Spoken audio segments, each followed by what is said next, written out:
Dear students, आज हम discuss करेंगे interaction of electromagnetic radiations with matter. यानी हम देखेंगे जो इलेक्ट्रोमैग्नेटिक रेडिएशंस या लाइट है उसका इंटरेक्शन मैटर के साथ में कैसा होता है और कौन कौन सी चेंजेस आती है। मैं आपको याद दिलाऊं कि जब भी लाइट मैटर के साथ इंटरेक्ट करता है तो चेंजेस दोनों में आते हैं, चाहे वो इलेक्ट्रोमैग्नेटिक रेडिएशंस हो यानी लाइट हो या फिर मैटर हो, दोनों में चेंजेस आती है। अब लाइट में कौन सी चेंज आती है और मैटर में किस तरह की चेंजेस आ सकती है जब ये आपस में इंटरेक्ट करेंगे, आपस में टकराएंगे। देखो, लाइट में जो चेंजेस आ सकती है वो हो सकती है रिफ्लेक्शन, रिफ्रैक्शन या डिफ्रैक्शन, स्कैटरिंग, डिस्पर्शन एक्स्ट्रा। ये सब लाइट में होगा, ये चेंजेस इसमें आ जाएंगी जब लाइट एक मैटर के थ्रू हम पास करेंगे या एक सैंपल के थ्रू हम पास करेंगे। अब मैटर में किस तरह की चेंजेस आ सकती है लाइट की वजह से? मैटर में चेंजेस आ सकते हैं इलेक्ट्रॉनिक चेंजेस या वाइब्रेशनल चेंजेस या फिर रोटेशनल चेंजेस आ सकती है। इसमें फोटोकेमिकल रिएक्शंस वगैरह हो सकती है।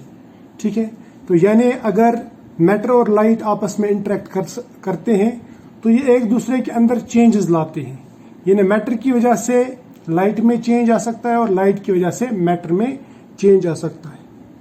और इन चीज़ों का अगर मैं समराइज करूं एक डायग्राम में तो मैं ऐसा कह सकता हूं, सपोज मैंने एक मोनोक्रोमेटिक लाइट डाल दी एक सैंपल पे, तो क्या हो सकता है?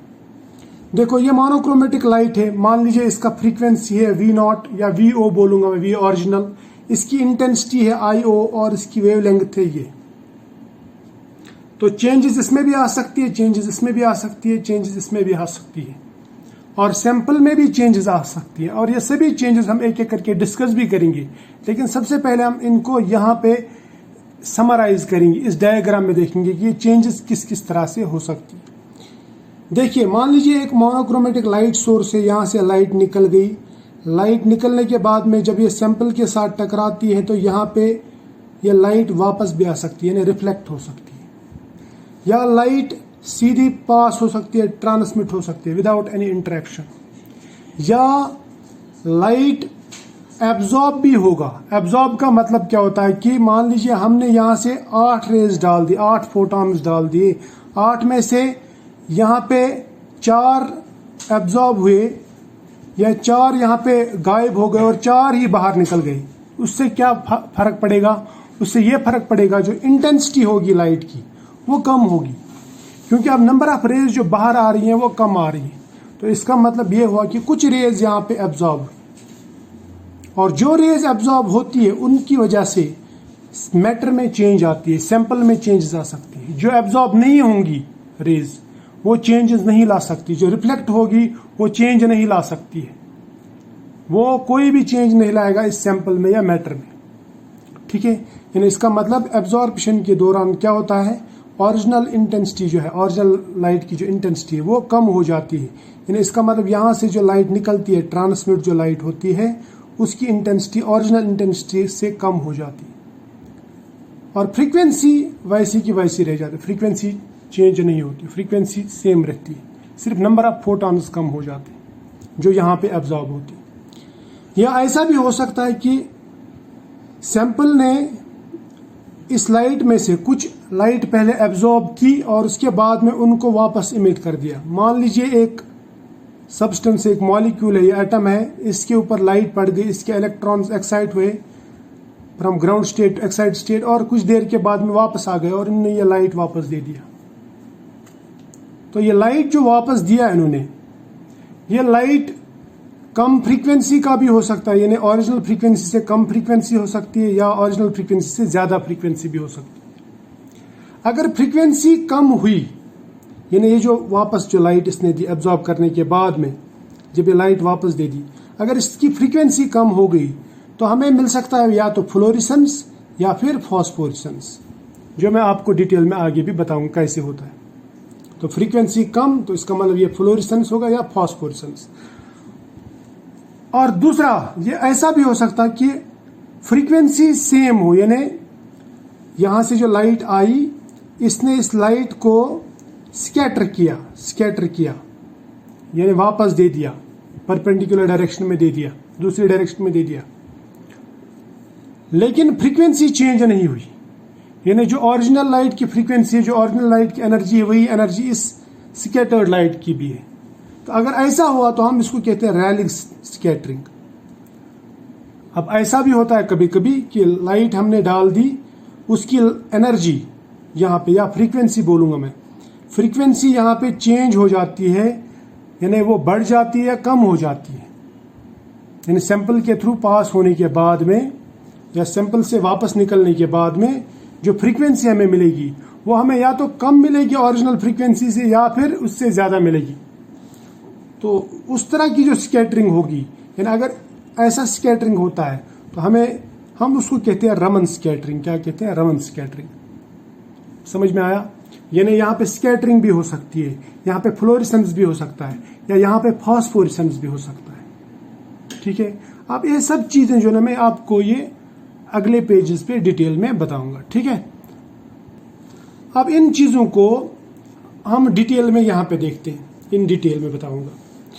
देखो, सबसे पहले अगर लाइट एक सैंपल पे पड़ती है तो उस लाइट का डायरेक्शन जो है वो चेंज हो सकता है। मान लीजिए लाइट यहां से आ रही थी, इसको सीधा निकलना था, लेकिन सैंपल पे टकराने के बाद में इसका डायरेक्शन चेंज हो गया, या ये वापस आ गया लाइट ऐसे, यानी बेंडिंग हो गई या वापस ऐसे आ गई रिफ्लेक्ट होके, तो इसको मैं कहूंगा कि रिफ्लेक्शन हुआ या फिर रिफ्रैक्शन हुआ। यानी डायरेक्शन जो है वो इंसिडेंट बीम की चेंज हो सकती है। या फिर ऐसा भी हो सकता है कि जो बीम ऑफ लाइट हमने डाली वो दूसरी बीम्स बनाएगा, जिस तरह डिफ्रैक्शन में होता है या स्कैटरिंग में होता है। यानी हमने यहां से लाइट डाली तो अब यहां से लाइट निकलती है स्कैटर होके या फिर डिफ्रैक्शन होके। ठीक है, ये अलग अलग बीम्स बनाती है।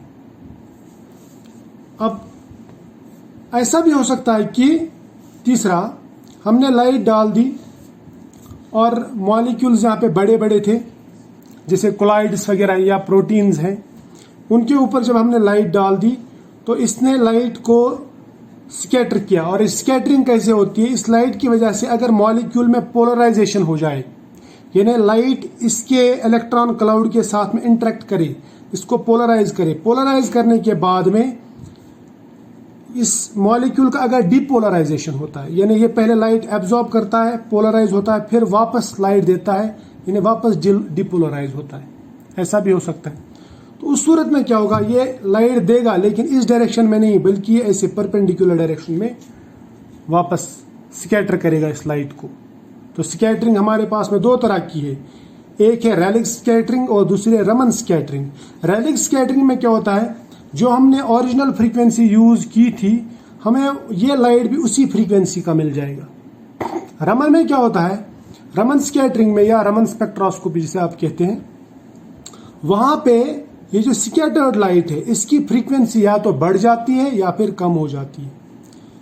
अगर फ्रीक्वेंसी कम हो गई, यानी स्कैटर्ड लाइट की फ्रीक्वेंसी ओरिजिनल फ्रीक्वेंसी से अगर कम है, तो हम कहते हैं कि ये स्टोक्स स्कैटरिंग है, या हमें स्टोक्स लाइन्स मिलती है, स्टोक्स स्पेक्ट्रल लाइन्स। या ऐसा भी हो सकता है कि ओरिजिनल फ्रीक्वेंसी से इस स्कैटर्ड लाइट की जो फ्रीक्वेंसी है वो ज्यादा भी हो सकती है। अगर ऐसा हुआ तो हम कहते हैं कि ये एंटी स्टोक्स स्कैटरिंग है या एंटी स्टोक्स लाइन्स हमें मिलेंगी। ठीक है, और ऐसा हम कहाँ पे स्टडी करते हैं? रमन स्पेक्ट्रोस्कोपी में। यानी polarization, depolarization, polarization of substance होता है by passing light through it, या जब लाइट इसके साथ इंटरेक्ट करती है। ठीक है, लाइट का इलेक्ट्रिक फील्ड मॉलिक्यूल्स के इलेक्ट्रिक फील्ड के साथ में छेड़छाड़ करता है, उसको डिस्पर्स करता है, यानी उसको पोलराइज कर देता है। समझ में है ना? ठीक है, यानी इसका मतलब यहाँ पे लाइट की एनर्जी का इसके साथ में मैटर की एनर्जी के साथ में एक्सचेंज होता है, या मैं बोलूंगा कि लाइट एनर्जी यहां से यहां ट्रांसफर होती है, फिर वापस इमिट होती है। ठीक है, उसी को हम कहते हैं स्कैटरिंग। राइट, अब चौथी जो चेंज आ सकती है, चौथा फिनोमेनन क्या हो सकता है? मान लीजिए हमने प्लेन पोलराइज्ड लाइट ले ली। यानी प्लेन पोलराइज्ड लाइट का मतलब रहता है कि अगर एक हमारे पास में नॉन पोलराइज्ड लाइट है, यानी जो कोई भी डायरेक्शन में चलती है, उसको हमने बाकी डायरेक्शंस में रोक दिया, लेकिन एक डायरेक्शन हमने, एक प्लेन में हमने लाइट जो है ना वो एलो की इन एक प्लेन में रख दी सिर्फ लाइट, सब प्लेन में हमने लाइट को जाने नहीं दिया, तो मैं बोलूँगा ये जो लाइट है ये अब इस प्लेन में जा रही है, इसका मतलब ये सिर्फ ऐसी वेव जा रही है, तो इसको मैं बोलूँगा प्लेन पोलराइज्ड लाइट। जब हम प्लेन पोलराइज्ड लाइट किसी सैंपल के थ्रू डालते हैं तो क्या होता है, अगर सैंपल के मॉलिक्यूल्स में सिमेट्री नहीं होगी यानी एसिमेट्रिक मॉलिक्यूल्स होंगे, तो क्या होता है, ये asymmetric molecules plane polarized light की जो है उसको रोटेट करते हैं। जैसे डी ग्लूकोज का अगर हमें सोल्यूशन मिलेगा तो डी ग्लूकोज इस प्लेन पोलराइज्ड लाइट को ऐसे राइट की तरफ रोटेट करेगा, इसका प्लेन जो है वो चेंज करेगा, तो मैं बोलूंगा कि इस डायरेक्शन से यहां पे इस डायरेक्शन में चेंज हो गया, यानी ये पहले ऐसे था ऊपर नीचे, लेकिन अब थोड़ा हॉरिजॉन्टल हो गया इसका डायरेक्शन। या फिर ऐसा भी हो सकता है कि हमने प्लेन पोलराइज्ड लाइट सैंपल के थ्रू पास की, वो ऐसा एंटी क्लॉकवाइज थोड़ा रोटेट हो गया। जैसे हमारे पास में जो एल अमाइनो एसिड्स हैं, नेचुरल अमाइनो एसिड्स, वो रोटेट करते हैं, ठीक है, प्लेन पोलराइज्ड लाइट को, ठीक। तो इसको हम कहते हैं कि यहां पे इसने दाएं साइड यानी राइट वर्ड्स इसको रोटेट किया, यहाँ पे ग्लूकोज सोल्यूशन ने सपोज इस प्लेन पोलराइज्ड लाइट को राइट वर्ड्स रोटेट किया, तो मैं बोलूंगा जो डी ग्लूकोज है वो डेक्स्ट्रो रोटेटरी है, डेक्स्ट्रो रोटेटरी, यानी वो पीपीएल को प्लेन पोलराइज्ड लाइट को राइट वर्ड्स रोटेट करता है। और जबकि एल एलेनिन यानी अमाइनो एसिड जो है वो लेफ्ट वर्ड्स रोटेट करता है, तो मैं इसको बोलूंगा कि ये लीवो रोटेटरी है, लीवो रोटेटरी। तो ऐसी सब्सटेंसेस जो प्लेन पोलराइज्ड लाइट को रोटेट करते हैं, इनको हम कहते हैं ऑप्टिकल एक्टिव सब्सटेंस या ऑप्टिकली एक्टिव सब्सटेंसेस। और इस ऑप्टिकली एक्टिव सब्सटेंसेस का या इस ऑप्टिकल रोटेशन का केमिस्ट्री में बहुत ही इंपॉर्टेंट रोल है, खासकर मेडिसिनल केमिस्ट्री में इसका बहुत इंपॉर्टेंट रोल है। तो इसका मतलब लाइट जो है इसका हमें यहाँ पे इंपॉर्टेंस पता चल जाता है, इसका हमें ये रोल यहाँ पे पता चल जाता है कि अगर हम प्लेन पोलराइज्ड लाइट किसी सैंपल के थ्रू पास करेंगे तो हम ये पहचान सकते हैं कि ये डेक्स्ट्रो रोटेटरी है कि लीवो रोटेटरी, क्योंकि अगर हमारे पास में एक ही टाइप के मॉलिक्यूल होंगे, मॉलिक्यूलर फार्मूला सेम, इनका केमिकल फार्मूला सेम यानी केमिकल स्ट्रक्चर सेम, इनकी जियोमेट्री सेम, लेकिन प्लेन पोलराइज्ड लाइट को अलग अलग डायरेक्शन में चेंज करेंगे दो मॉलिक्यूल्स, तो मैं बोलूंगा कि दीज आर ऑप्टिकल आइसोमर्स। और ऑप्टिकल आइसोमर्स का मैंने कहा कि मेडिसिनल केमिस्ट्री में बहुत इंपॉर्टेंट रोल है। जैसे अगर मैं डी ग्लूकोज ले लूं, डी ग्लूकोज डायबिटीज पेशेंट्स के लिए अच्छा नहीं है, यानी उनकी सेहत के लिए अच्छा नहीं है, लेकिन अगर आप उनको एल ग्लूकोज देंगे, उनको मिठास तो मिलेगी लेकिन उससे उनको प्रॉब्लम नहीं होती, क्योंकि हमारी बॉडी एल ग्लूकोज को एसिमिलेट अच्छी तरह से नहीं कर पाता, ठीक है। इसी तरह से कोई ड्रग होता है, वो उसका डेक्स्ट्रो फॉर्म एक्टिव रहता है लेकिन उसका लीवो फॉर्म जो है वो एक्टिव नहीं रहता। तो इससे हमें यहाँ पे पता चल जाता है कि इस प्लेन पोलराइज्ड लाइट की कितनी इंपॉर्टेंस है, यानी इससे हम पहचान सकते हैं कि कौन सा मॉलिक्यूल हमारे लिए फायदेमंद है और कौन सा नुकसानदेह, ठीक है। अब पांचवा क्या हो सकता है, देखो अगर लाइट जो है वो लाइट सैंपल के थ्रू हमने पास किया और वहां पे एब्जॉर्ब हुई, एब्जॉर्ब होने के बाद में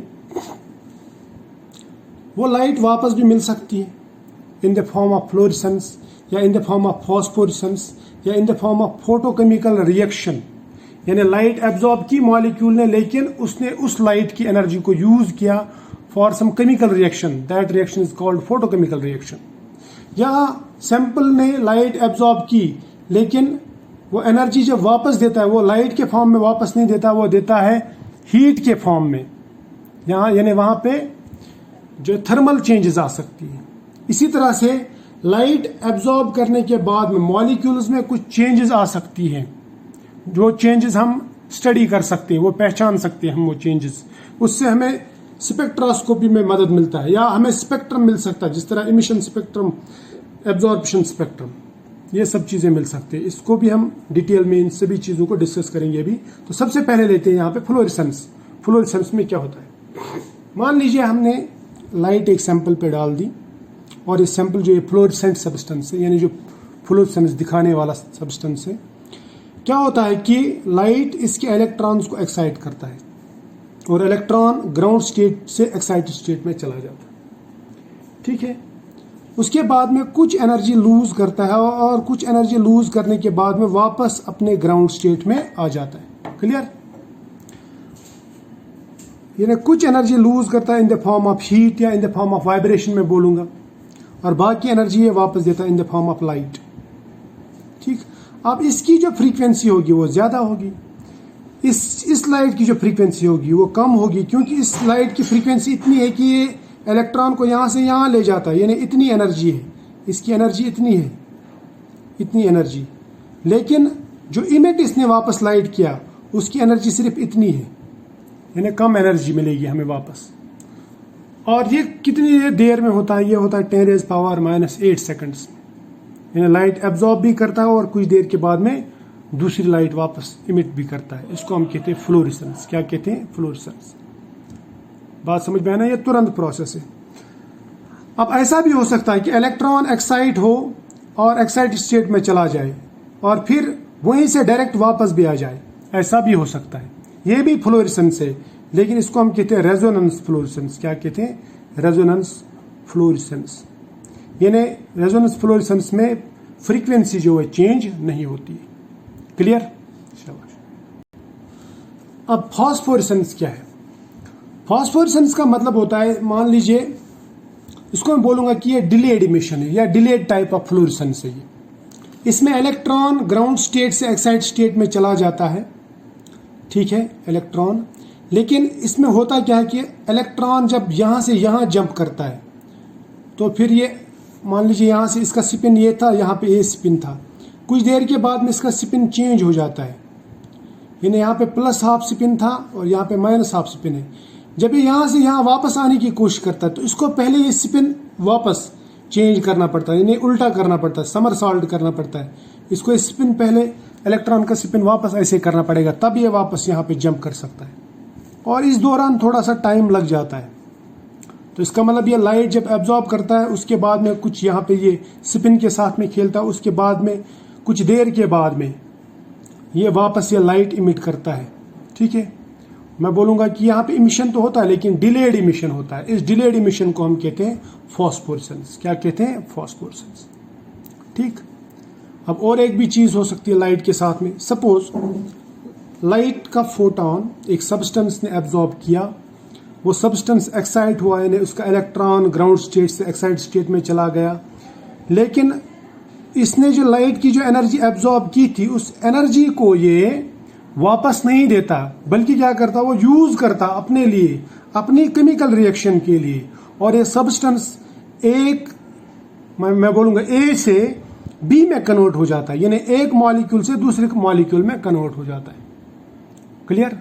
ऐसा भी होता है, इसको कहते हैं हम फोटोकेमिकल रिएक्शन, यानी जो रिएक्शन लाइट की वजह से होता है। Photo means light.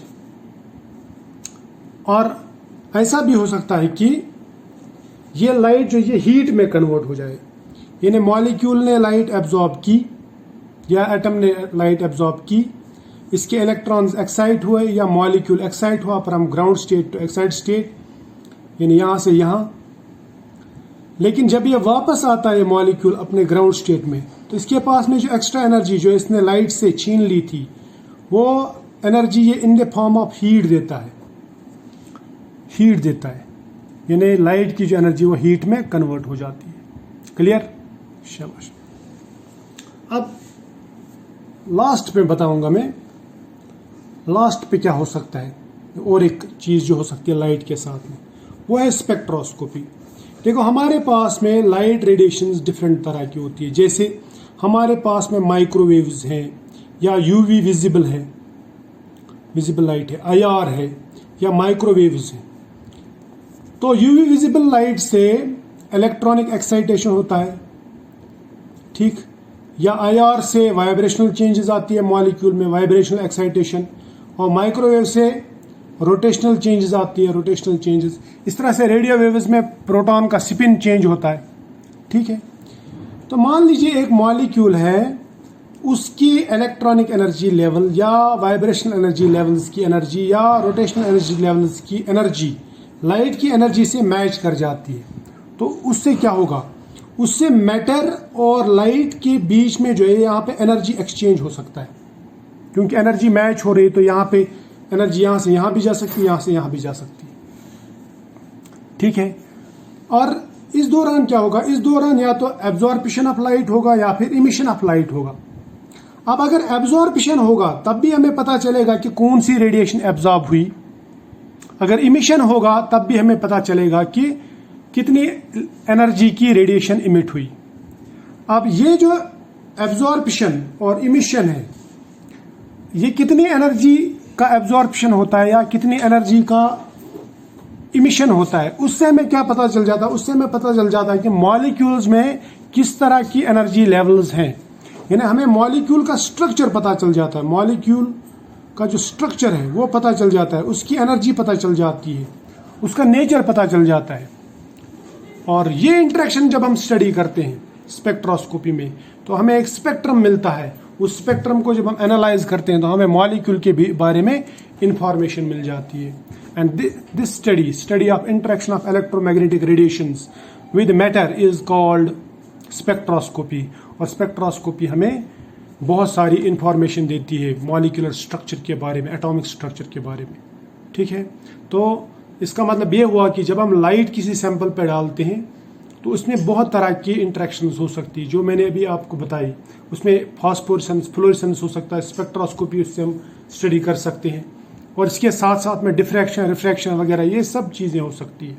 अब हमें जब भी लाइट यूज़ करना होगा तो हमें एक तो मोनोक्रोमेटिक लाइट लेनी पड़ेगी, दूसरा हमें पता होना चाहिए कि हम किस प्रोसेस के लिए लाइट ले रहे हैं। यानी हमें जो लाइट लेनी होगी वो भी सूटेबल लाइट होनी चाहिए। फॉर एग्जाम्पल हमें IR स्टडी करनी है, वाइब्रेशनल स्टडी करनी है मॉलिक्यूल्स की, या फंक्शनल ग्रुप स्टडी करनी है, तो हमें इंफ्रारेड रेडिएशंस का सिलेक्शन करना पड़ेगा, और प्रॉपर इंफ्रारेड रेडिएशंस का। इस तरह से इलेक्ट्रॉनिक ट्रांजिशन स्टडी करने के लिए हमें UV विजिबल का सिलेक्शन करना पड़ेगा, ठीक है। तो ये सब चीज़ें हमें देखनी पड़ती हैं ताकि हम एक मॉलिक्यूल का स्ट्रक्चर अच्छी तरह से निकाल सकें, ठीक है। और हमें यह भी पता होना चाहिए कि हम कौन सा स्टडी करना चाहते हैं। हम फ्लोरेसेंस करना चाहते हैं, रमन स्पेक्ट्रोस्कोपी करना चाहते हैं, IR स्पेक्ट्रोस्कोपी करना चाहते हैं। तो इन सब चीज़ों को पहले हमें समझना है कि हम कौन सी लाइट कहाँ पे यूज़ करेंगे। उसके बाद में हमें लाइट जो सिलेक्ट करनी होगी और स्पेक्ट्रोस्कोपी सिलेक्ट करनी होगी, और हमें जिस तरह का इंफॉर्मेशन चाहिए उसी तरह का हम लाइट भी लेते हैं, ठीक है। तो फिलहाल आज यहीं तक, मिलेंगे नेक्स्ट लेक्चर में, तब तक के लिए बाय।